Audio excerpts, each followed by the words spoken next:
Hi guys, I am Swati and welcome to my channel. आज की इस वीडियो में मैं आपके साथ शेयर करने वाली हूँ how to make this cute little bag. ये है शर्ट स्ट्रैप शोल्डर बैग। आप इसको 3 तरीके से वेयर कर सकते हैं, as a hand bag, shoulder bag and cross body bag. और कुछ महीनों पहले मैंने ये वाला ऑलिव ग्रीन कलर का बैग पोस्ट किया था, जहाँ पर मुझे कमेंट्स आए थे फुल ट्यूटोरियल के लिए। तो दिस इज द वीडियो। अगर आपको कोई भी डाउट हो, क्वेश्चन हो, सजेशन हो, तो please to let me know in comments. मैं यूज कर रही हूँ ये मिक्स कॉटन फैब्रिक। ये मैंने 2 कट किए हैं, इसी सेम साइज के मैंने 2 लाइनिंग पीस को भी कट किया है। एंड देन आपको 2 स्ट्रिंग कट करनी है। ये शोल्डर के स्ट्रैप के अंदर से आएगी, जिससे आप लेंथ को कंट्रोल और एडजस्ट कर सकते हो। ये 2 कट करनी है। एंड देन आपको एक स्ट्रैप और कट करनी है। ये हमारी मेन स्ट्रैप रहेगी। अगर आप ये बैग का साइज देखो तो ये बैग थोड़ा सा मैंने बड़ा बनाया था। अभी मेरे पास थोड़ा फैब्रिक कम है, इसलिए मैं थोड़ा छोटा साइज का बना रही हूँ। It's all depend on you. अगर आप चाहो तो थोड़ा बड़ा भी बना सकते हो और अपना कोई भी सामान रख के देख सकते हो। अगर आपको कितना बड़ा चाहिए कॉलेज के हिसाब से, अगर आप उसमें बुक्स या लैपटॉप वगैरह कुछ रखना चाहते हो तो आप उसका मेजर कर लो। इस वाले बैग में मेरा लैपटॉप भी आ जाता था, तो मैं आपको इसका साइज भी बता दूंगी। अगर आपको लगे तो आप इस साइज का भी बना सकते हो।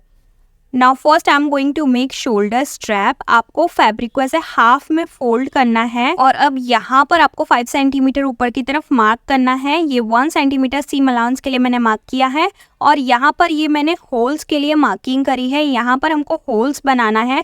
होल्स के लिए मैं यूज करने वाली हूँ आईलेट्स का।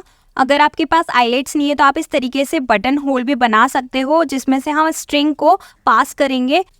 तो यहाँ पर मैंने सीजर से कट करके फैब्रिक में होल कर लिया है और यहाँ से मैं आईलेट्स को इस तरीके से इंसर्ट कर रही हूँ। इसके साथ एक कवर आता है, उसको आपको इस तरीके से पीछे से लगाना होता है। देन जो ये है इसको आपको कट करना है और रिमेनिंग को आपको दबा देना है। तो मेरे पास इसका कोई टूल नहीं है, मैं सिंपली इस तरीके से कट करती हूँ हर बार, और इस तरीके से कट करके मैं इसको हैमर की मदद से हैम करके इसको सेट कर देती हूँ। पर हैमर मुझे मिल नहीं रहा था तो मैं इसी से कर रही हूँ इसको। और दोनों साइड मैंने इसको फिक्स कर दिया है और ये कुछ ऐसा लग रहा है आगे से, और ये पीछे साइड से कुछ ऐसा दिख रहा है। अब आईलेट्स लगाने के बाद अब आपको सीम अलाउंस को स्टिच करना है। इसके लिए आपको अपने फैब्रिक को इस तरीके से फोल्ड करना है दूसरी तरफ, और यहाँ पर अब हमको ये स्टिच कर लेना है। और देन स्टिच करने के बाद हम इसको फैब्रिक को फ्लिप कर लेंगे राइट साइड की ओर। इसी तरीके से जो हमने स्ट्रिंग के लिए फैब्रिक रखा है उसको भी आपको इस तरीके से फोल्ड करना है रॉन्ग साइड और स्टिच करना है और फ्लिप कर लेना है राइट साइड की ओर। नाउ इसको स्टिच करके राइट साइड की ओर फ्लिप करके मैंने आयरन कर लिया है और सेंटर से मैंने यहाँ पर एक लाइन स्टिच करी है। ये लाइन आपके 2 जो स्ट्रिंग है उसमें आसानी से पास हो जाएगी। नाउ जो ये 2 स्ट्रिंग है इसको पिन की मदद से आपको एक एक होल में आपको इसको इंसर्ट करना है।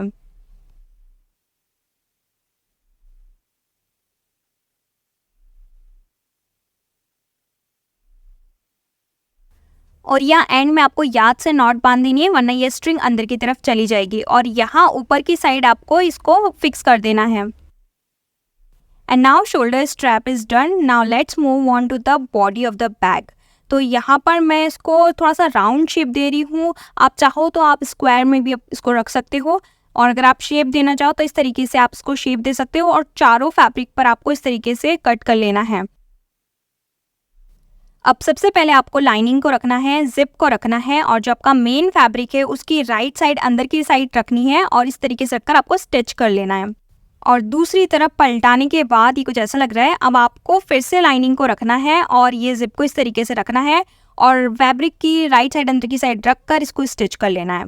नाउ आफ्टर स्टिचिंग ये कुछ ऐसा लग रहा है। देन अब आपको आपका जो मेन फैब्रिक है उसको आपको ओवरलैप करना है एक साथ, और जो लाइनिंग है उसको आपको ओवरलैप करना है एक साथ इस तरीके से।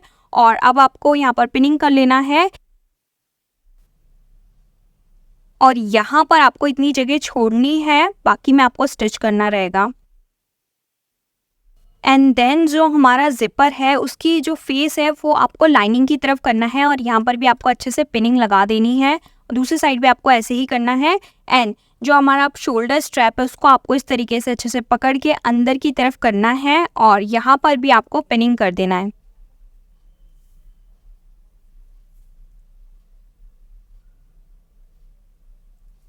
बैक की दूसरी साइड भी आपको शोल्डर की स्ट्रैप को अच्छी तरीके से अंदर सारे को रखना है और इस तरीके से पकड़ के यहाँ पर भी आपको उसको पिनिंग कर लेना है। अब आपको पूरे बैक को स्टिच कर देना है उतनी जगह छोड़ के, और स्टिच करने के बाद ये कुछ ऐसा लग रहा है। अब जो हमने जगह छोड़ी थी वहाँ से हमको फैब्रिक को अंदर की तरफ को बाहर करना है, तो इस तरीके से आपको करना है।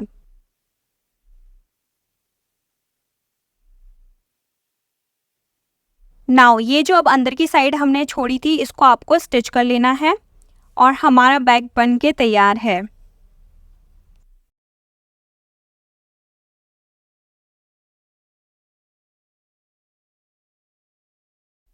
सो आई होप ये वीडियो आपको पसंद आई होगी। अगर आपको ये वीडियो पसंद आई है तो please do like, comment, share and subscribe. मैं मिलूंगी आपसे नेक्स्ट वीडियो में। Thanks for watching, bye.